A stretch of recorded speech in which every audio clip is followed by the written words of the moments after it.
Welcome to Module 5 on Accounts Receivable. Now, I'm a man who loves assets, because who wouldn't? Assets are things of value. But if I had to list all the assets in order of what I like most to least, I think receivables would be my least favorite asset.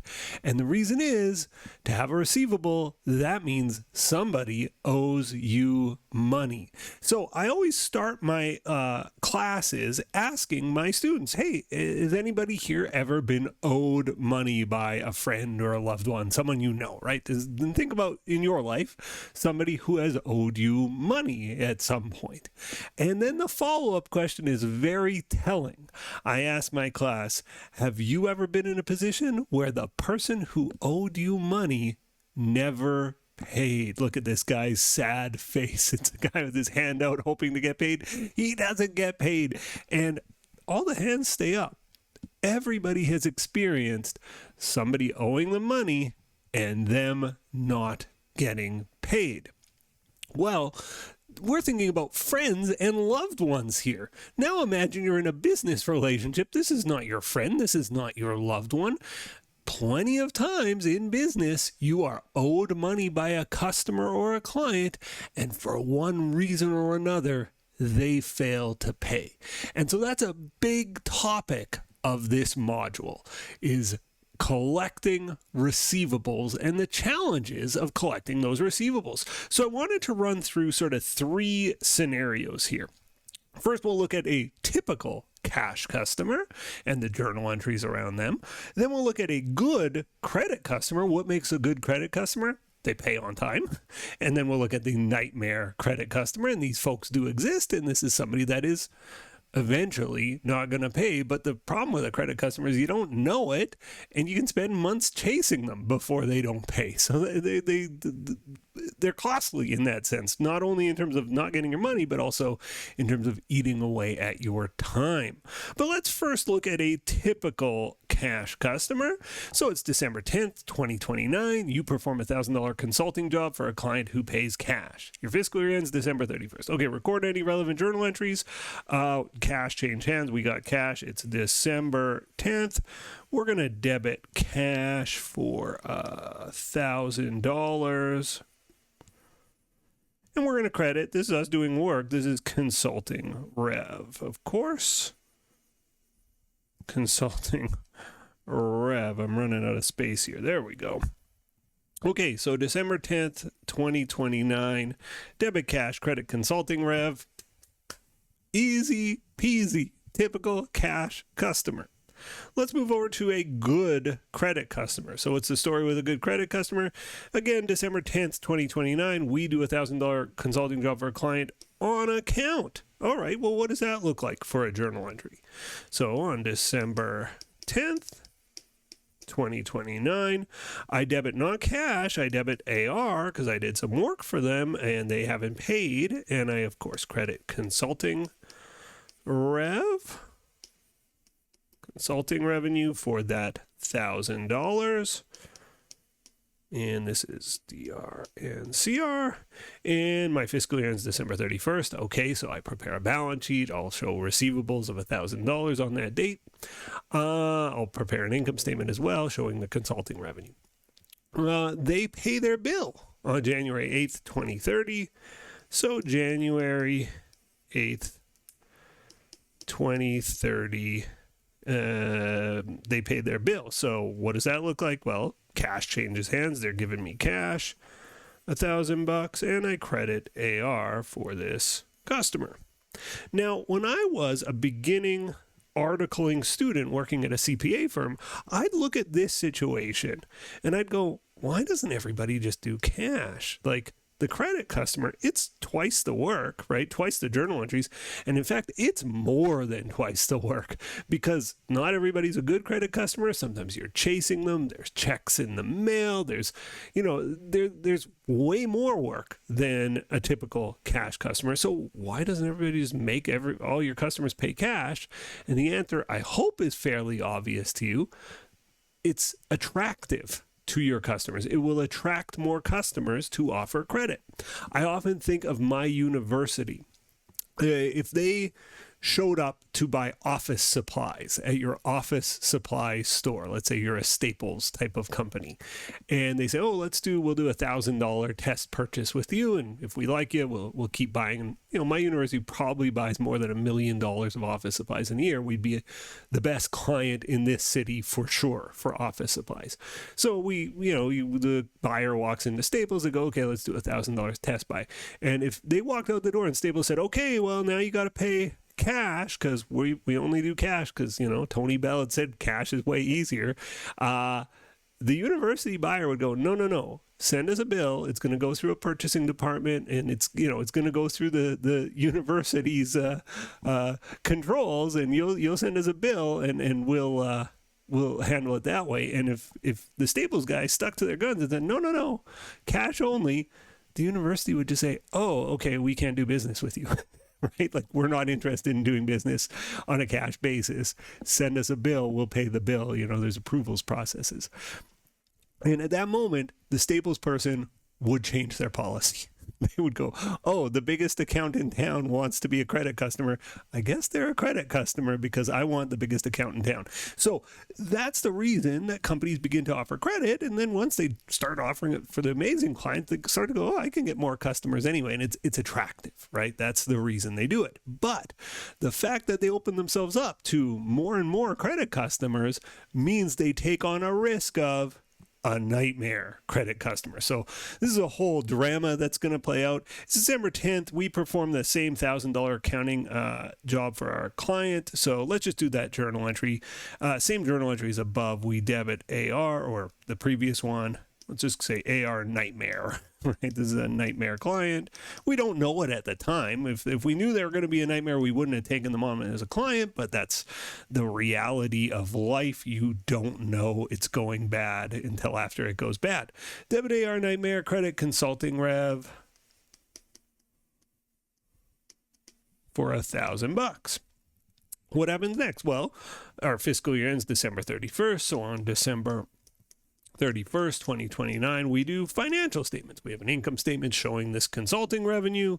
We have a balance sheet showing the accounts receivable from nightmare of 1,000. We don't know it's going bad yet. You know, among our other receivables, though, we show there's $1,000 receivable from nightmare. And yeah, we prepare our financial statements. That's going to be relevant in a few minutes. You called them January 10th because, you know, it's a month later. Maybe you wait till January 15th or something, you know, a few days in case the check's in the mail. You don't get payment. You ask them about payment. They say, "Oh, I'm sorry, I misplaced the bill. I'll get to it right away. Don't worry, I'm going to pay you." February 14th, another month goes by. You still haven't been paid. You call them again, and they blow you off for another month. They say, "Oh, don't worry, the check is literally in the mail."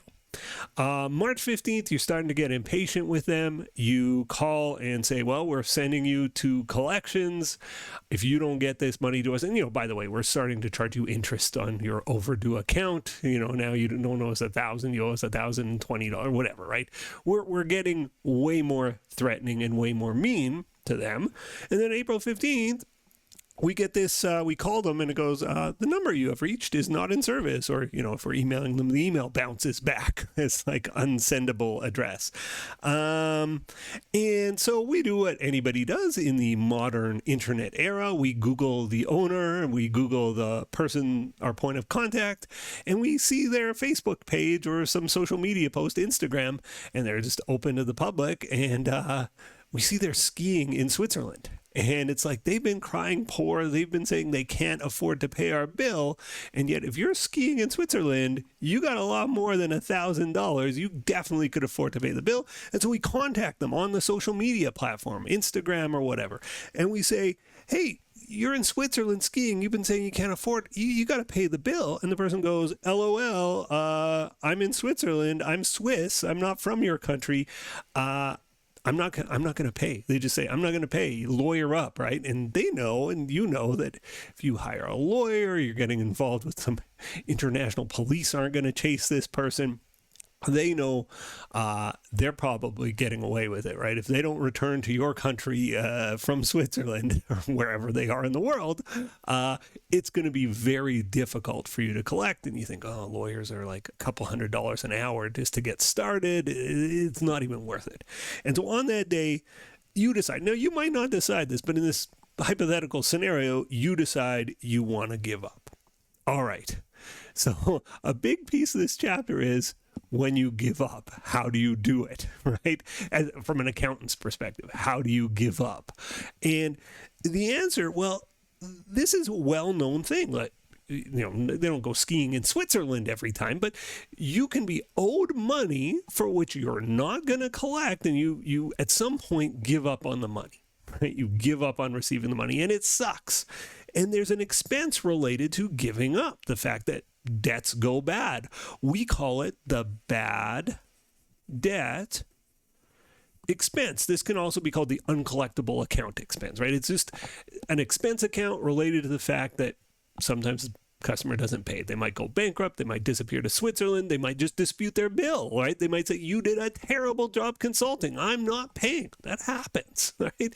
So for one reason or another, they don't pay. Here's what I want to do on April 15th, but I'm not allowed to. GAAP, the rules of accounting, do not allow this journal entry, so don't do it. Let me make it a different color ink. I'm going to make it green ink? Sure, green ink. On April 15th, this is what I want to do, but I'm not allowed. Again, don't do this. I want to go, well, okay, there's an expense. I want to get rid of their AR because I'm never going to collect it, right? Give up on their AR. So credit AR, nightmare customer. Because, again, AR is an asset.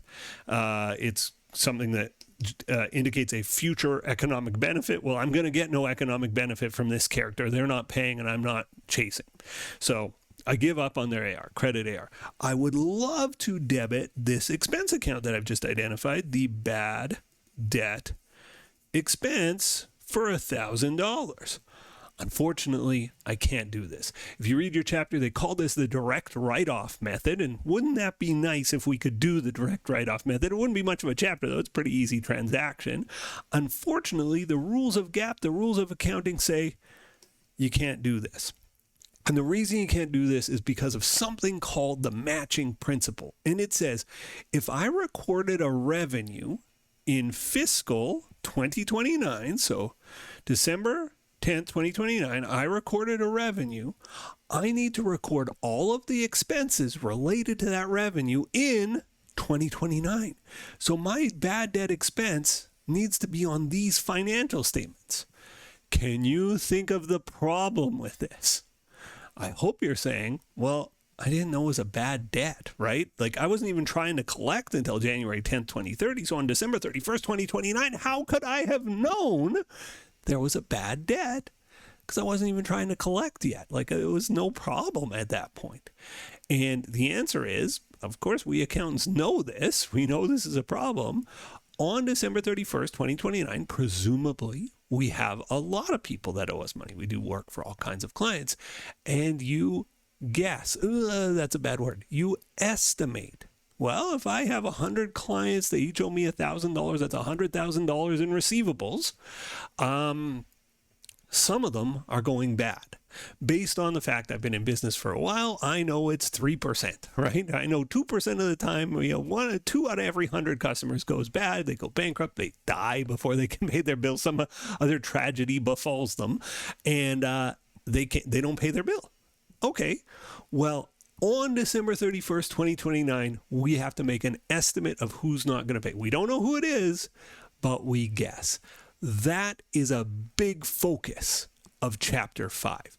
Setting up that estimate, we call it the allowance for doubtful accounts, and we get into it in problems 5.3, 5.4, and 5.5. I hope you'll stay with me for this chapter. I think it's an interesting one. I think it's a challenging one. And like I said, receivables are my least favorite asset. I hate it when people owe me money. Part of the reason is because I hate trying to collect. And the other part of the reason is sometimes you don't get paid. All right, stay with me. It's a great chapter. I can't wait for the next video. Bye-bye. The next video in our series is right up here. And if you want a supercut of all of the videos in this series, that's the one down below.